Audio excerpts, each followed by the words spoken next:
एक गिद्ध था। वह बड़ा होशियार और चालाक था। वह मरे जानवर के मांस खाता और अपने बच्चे को भी खिलाता। उसकी रोज की यही दिनचर्या थी। एक दिन गिद्ध और उसका बेटा पेड़ पर बैठे थे।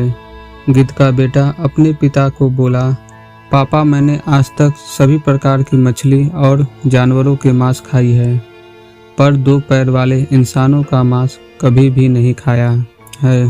पापा, कैसा स्वाद होता है इस दो पैर वाले जीव के मांस का। गिद्ध बोला, आज तक मैंने जीवन में 3 बार इंसान का मांस खाया है, बहुत स्वादिष्ट होता है। बेटा गिद्ध तुरंत जिद करने लगा कि वह भी इंसान का मांस खाना चाहता है।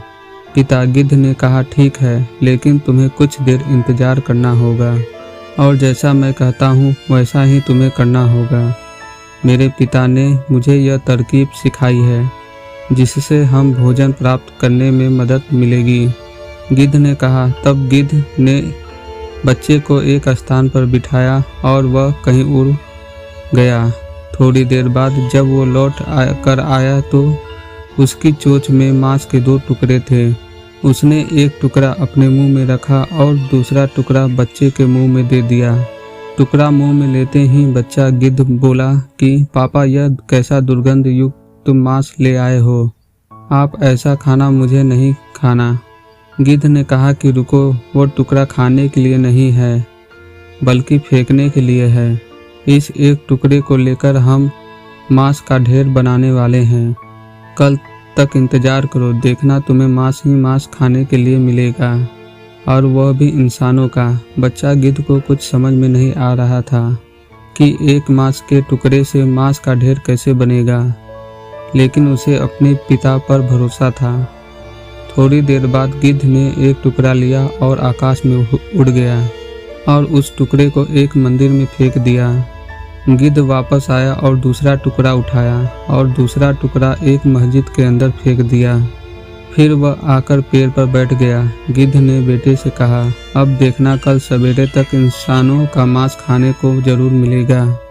कुछ देर बाद हर तरफ अफरा तफरी मच गई।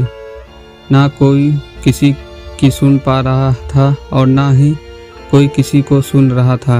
केवल धर्म के ही बारे में आवाजें उठ रही थी। धर्म के नाम पर खून बहाया जा रहा था।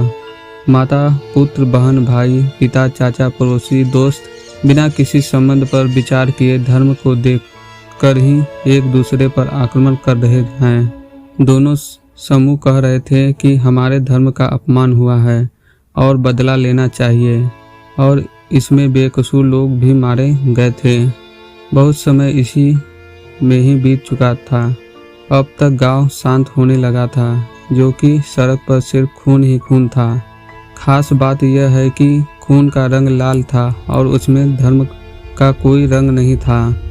वह एक ही धर्म का पालन करते थे। वह तरलता का था। गांव बिना इंसानों के सुनसान हो गया। हर तरफ एक भयानक सन्नाटा छाया हुआ था।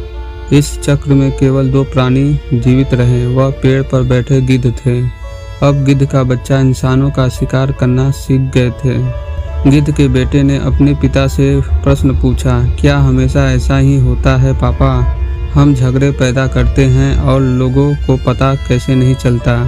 पिता गिद्ध ने कहा कि यह मूर्ख लोग कभी अपना धर्म नहीं जानते। इंसानियत पीछे रह जाती है और वह जो नहीं करना चाहिए वह करते हैं, और हम जैसे पंछी उनका फायदा उठाते हैं। उन्हें इस बात की भनक तक नहीं लगती। उन्होंने मनुष्य के रूप में जीने के बजाय जाति और धर्म पर सबको खो दिया है, और मुनाफा कोई और तीसरा पक्ष लेता है। कोई आकर भड़काऊ भाषण देता है और वह लोग उससे सुनते हैं और आपस में लड़ते हैं। मांस का एक टुकड़ा सालों की उनकी दोस्ती को तोड़ देता है। वे एक दूसरे को मार डालते हैं और मुझे नहीं लगता कि वह भविष्य में भी पर्याप्त बुद्धिमान होंगे। यह कहकर दोनों बाप बेटा मांस खाने के लिए उड़ गए।